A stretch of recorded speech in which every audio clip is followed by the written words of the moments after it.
انا فتحنا لک فتحا مبینا، بے شک ہم نے آپ کو فتح دی، فتح کھلم کھلی۔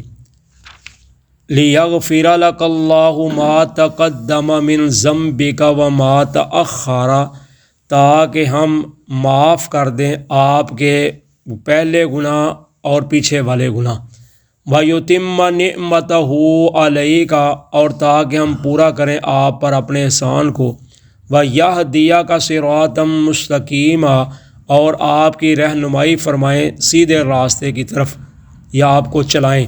وَيَنْصُرَكَ اللَّهُ نَصْرًا عَزِيزًا، اور اللہ تعالیٰ آپ کو مدد دے، ایک بہت زبردست مدد۔ اللہ تعالیٰ فرماتے ہیں کہ ہم نے آپ کو ایک فتح مبین، کھلی فتح، مبین کہتے ہیں واضح ظاہر، کھلم کھلی فتح کی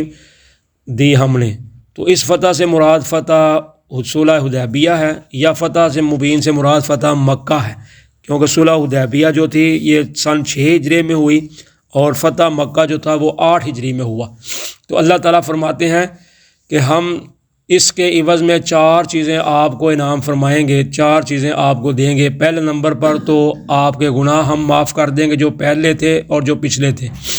حالانکہ نبی اکرم صلی اللہ علیہ وسلم کا نہ پہلے کوئی گناہ تھا نہ بعد میں ہے،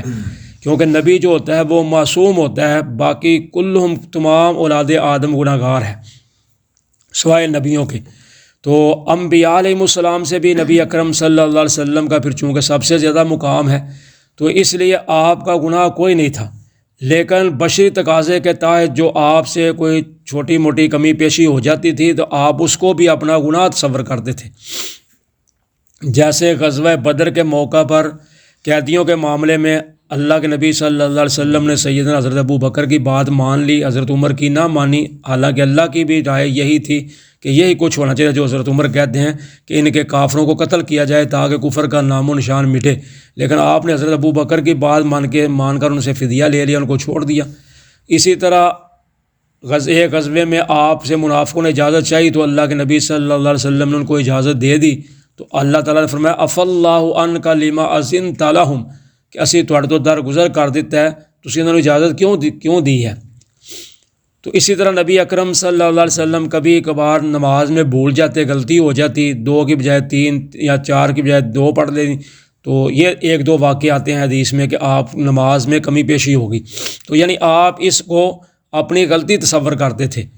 تو اس لیے آپ فرماتے تھے لوگوں اللہ سے معافی مانگا کرو، میں اپنے رب سے روزانہ 70 بار یا ایک حدیث میں آتا ہے 100 بار روزانہ اللہ سے معافی مانگتا ہوں۔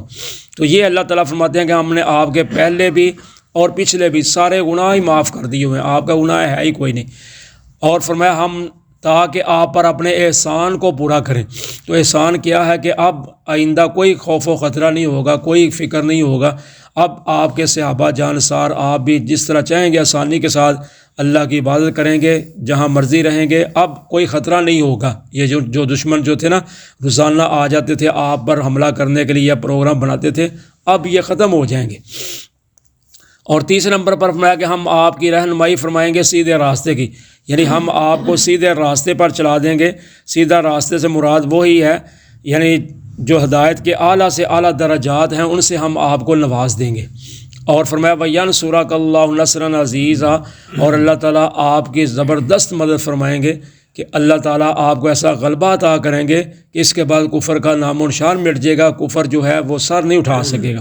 تو یہ 4 اللہ پاک نے چیزیں آپ کو فتح مبین کے مبارک میں اللہ تعالیٰ نے پیش فرمائی۔ هُوَ الَّذِي أَنزَلَ السَّكِينَةَ فِي قُلُوبِ الْمُؤْمِنِينَ، وہی اللہ جس نے تسکین نازل کی مومنوں کے دلوں میں، لِيَزْدَادُوا إِيمَانًا مَعَ إِيمَانِهِمْ، تاکہ وہ بڑھ جائیں اپنے ایمان میں اپنے ایمان کے ساتھ۔ وَلِلَّهِ جُنُودُ السَّمَاوَاتِ وَالْأَرْضِ، اور اللہ کے لیے ہے لشکر آسمان و زمین کے۔ وَكَانَ اللَّهُ عَلِيمًا حَكِيمًا، اور اللہ تعالیٰ جاننے والے حکمت والے ہیں۔ تو اللہ تعالیٰ فرماتے ہیں وہی اللہ ہے، یعنی میں ہی اللہ ہوں جس نے مومنوں کے دلوں میں تسکین کو نازل کیا، کیونکہ مومن جو تھے وہ بہت بڑے پریشان تھے کہ ہم نے ان سے بدلہ لے کے جانا ہے، ہم نے ان سے لڑنا ہے۔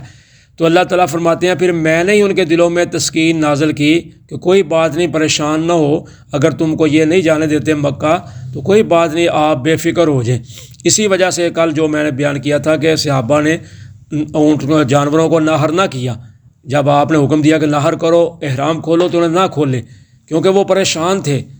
کہ ہم تو عمرہ کرنے کے لیے آئے ہیں، لڑائی کے لیے تو آئے ہی نہیں، تو انہوں نے ہمیں روک دیا، اب ہم سے لڑنا ہے۔ تو اللہ تعالیٰ نے پھر ان کے دلوں میں تسکین کو نازل کر دیا۔ اللہ تعالیٰ فرماتے تاکہ وہ ان کا ایمان جو ہے وہ اپنے ایمان کے ساتھ اور بڑھ جائیں۔ تو ایمان جو ہے اس کا چیز کا نام ہے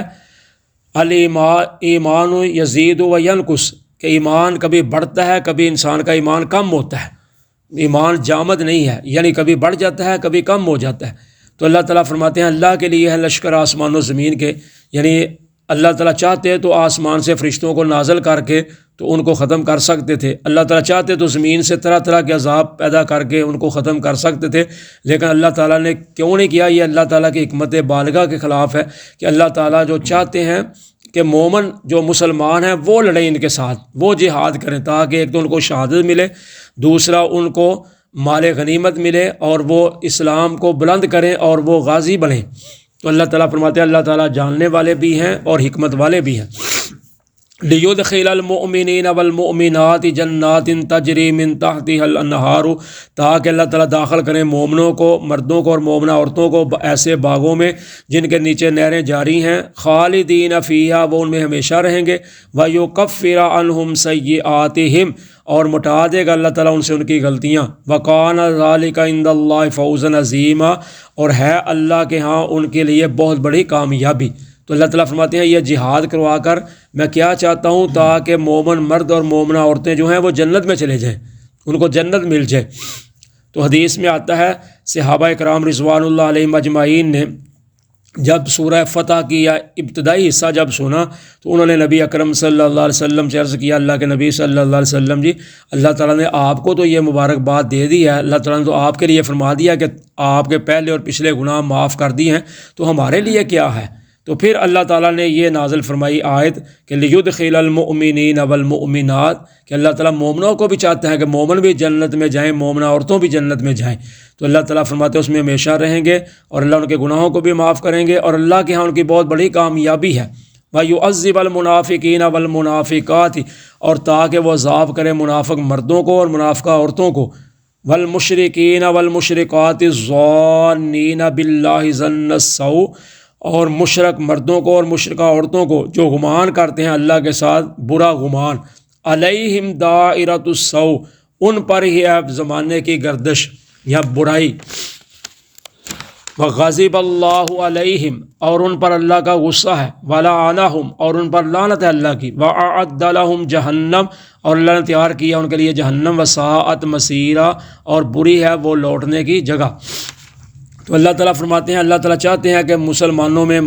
تاکہ پتہ چل جائے منافق کون ہے، مشرک کون ہے اور مسلمان کون ہے، یہ اللہ تعالیٰ ان میں تمیز کرنا چاہتے ہیں۔ تو یہ سب سے زیادہ جہاد میں ہی پتہ چلتا ہے، کیونکہ جو منافق ہوتا ہے وہ ڈرپوک ہوتا ہے، کافر بھی مشرک بھی جو ہوتا ہے وہ ڈرپوک ہوتا ہے، جو مسلمان مومن ہوتا ہے وہ ڈرتا نہیں، وہ اس کو پتہ ہے کہ جان جانی جانی ہے، بستر پہ بھی چلی جانی ہے، ادھر بھی چلی جانی ہے، اگر نہیں جانی تو پھر کہیں بھی نہیں جانی، تو اس لیے مومن ڈرتا نہیں، جو مشرک کافر ہوتا ہے وہ ڈرتا ہے۔ تو اسی لیے منافقوں کا کردار واضح ہو گیا جب جہاد کی باری آئی، تو جو مسلمان تھے ان کے پاس کچھ بھی نہیں تھا، بے سر و ساز و سامان، وہ جہاد میں نکل پڑے۔ تو جو منافق تھے انہوں نے کہا نہیں جی پھل پکے ہوئے ہیں جی، ہمارے مکان کچے ہیں جی، چھت ڈالنے والی ہے جی، طرح طرح کے انہوں نے بہانے کرنے شروع کر دیے، تو پتہ چل گیا یہ منافق ہیں۔ تو اس لیے اللہ تعالیٰ فرماتے ہیں اللہ تعالیٰ چاہتے ہیں منافقوں مردوں کو، منافقہ عورتوں کو اور مشرک مردوں کو، مشرکہ عورتوں کو عذاب میں مبتلا کریں، اور جو اللہ کے ساتھ برا گمان رکھتے ہیں ان کا گمان اللہ کے ساتھ اچھا نہیں ہے، تو فرمایا انہی پر ہے زمانے کی گردش، جو وہ کہتے ہیں نا کہ مر گئے تو ہم کیا ہوگا، ہمارا پیچھے کون وارث بنے گا، کیا بنے گا ہمارا، تو یہ سب جو ان کی باتیں ہیں یہ انہی پر الٹیں گی واپس، اور اللہ کا ان کا غصہ بھی ہوگا اور لعنت بھی ہوگی، اور آخر کار اللہ نے ان کے لیے جہنم تیار کیا، اور بری ہے وہ لوٹنے کی جگہ جہاں وہ انہوں نے لوٹ کر جانا ہے۔ وَلِلَّهِ جُنُودُ السَّمَاوَاتِ وَالْأَرْضِ، اور اللہ کے لیے ہے لشکر آسمان و زمین کے، وَكَانَ اللَّهُ عَزِيزًا حَكِيمًا، اور اللہ تعالیٰ غالب بھی ہیں، حکمت والے بھی ہیں۔ تو اس لیے اللہ تعالیٰ کے آسمان و زمین میں قبضہ، کنٹرول، قدرت ہے۔ اللہ تعالیٰ چاہے تو آسمانوں سے فرشتے بھیج کر بھی عذاب دے سکتے ہیں، زمینوں سے بھی، جیسے اللہ تعالیٰ نے پہلی قوموں پہ زلزلہ، سیلاب وغیرہ بھیجا، وہ بھی اللہ کر سکتے ہیں، کیونکہ اللہ تعالیٰ ہر کام پر غالب بھی ہیں اور حکمت و دانائی والے بھی ہیں۔ جزاکم اللہ خیرہ۔